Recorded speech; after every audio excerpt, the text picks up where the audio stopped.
Hello everyone, কেমন আছো সবাই? আশা করছি সবাই খুব ভালো আছো। তো আজকে হলো শনিবার আর এখন ঘড়িতে বাজে মোটামুটি দুপুর 3টে সোয়া 3টের মতো। এই ভর রোদের মধ্যে আমি আর মা যাচ্ছি হচ্ছে কাকুদের বাড়িতে। কেন এই কড়া রোদের মধ্যে কাকুদের বাড়িতে যাচ্ছি সেটা জানতে হলে কিন্তু পুরো ব্লগটা অবশ্যই দেখতে হবে। তো চলে এসেছি কাকুদের বাড়িতে। এসে প্রথমে টাইগার আমাদেরকে ওয়েলকাম করলো, তো ওকেও একটু হাই হ্যালো বলে চলে গেলাম ভেতরে। দেখছি যে বাড়িতে কেউই আসেনি আপাতত। তো তার কিছুক্ষণ পর কাকিমণি আমাদের সবজি কাটতে দিয়ে দিয়েছে। মা এখানে কাটা স্টার্ট করে দিয়েছে, আমিও মার সাথে সাথে একটু করে হেল্প করছিলাম। তার কিছুক্ষণ পর সবাই চলে এসেছে পাড়ার কাকিমাটা, তো আমিও এখানে হেল্প করছি। আমি লঙ্কা চিরতে হেল্প করেছি, বাকিরা সবাই সবজি কাটছিল। তারপর এখানে দেখো কতগুলো আটা মাখানো ময়দা মাখানো রয়েছে। কাকিমণি এখানে আবারও এক্সট্রা করে মাখাচ্ছিল আর আমি এখানে লুচি বেলছিলাম।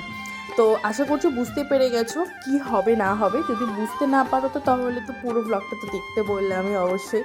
তো এখানে মোটামুটি কাটাকুটি কমপ্লিট হয়ে গেছে, এদিকে লুচি বেলাও কমপ্লিট। এখানে লুচি এখন ভাজা চলছে, এখন কিছুটা হেল্প করে দিয়েছে। এখন মা আর আমি যাব একটু বাইরে, যেহেতু একটু কাজ রয়েছে। তো এগুলো করে দিয়ে মা আর আমি আবারও রেডি হয়ে বেরিয়ে পড়েছি টোটো করে।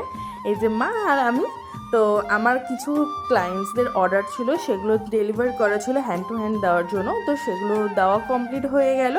তারপর চলে এসেছি একটু শপিং করতে, কারণ আমার একটা মাসি বলেছিল একটু শাড়ি নেবে। তো তার জন্য মাসির জন্য শাড়ি দেখার জন্য আমরা চলে এসেছি।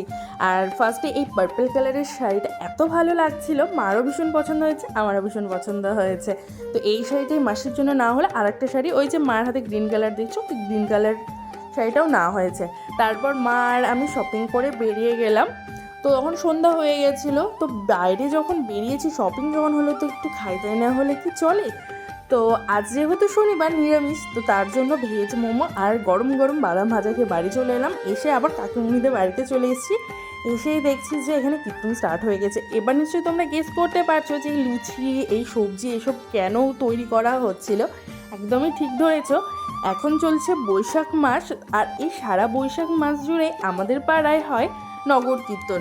তো নগর কীর্তনে মোটামুটি সবাই যার যার সামর্থ্য মতো প্রত্যেক দিন খাওয়ায়। তো আজকে কাকিমুনি হচ্ছে লুচি আর সবজি খাওয়াবে, তার জন্য প্রস্তুতি করতে এসেছিলাম আমি আর মা দুপুরবেলা। তো তখন করে দিয়ে গেছি। এখন নগর কীর্তন স্টার্ট হয়ে গেছে।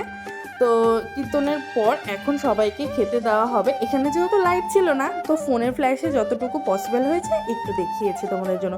এখন দেওয়া হবে, আমিও দিয়েছি কিন্তু সাথে সাথে, বাট আমার সময় ভিডিও করার কেউ ছিল না, তার জন্য আমায় তোমরা দেখতে পাবে না। তো দেখো সবাই বসে গেছে, সবাইকে এখন লুচি আর সবজি দেওয়া হয়ে গেল।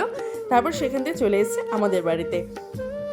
তো এখান থেকে দেখো তোমাদের জন্য একটু ভয়েসটা অফ করলাম, তোমরা একটু কীর্তনটা শোনো।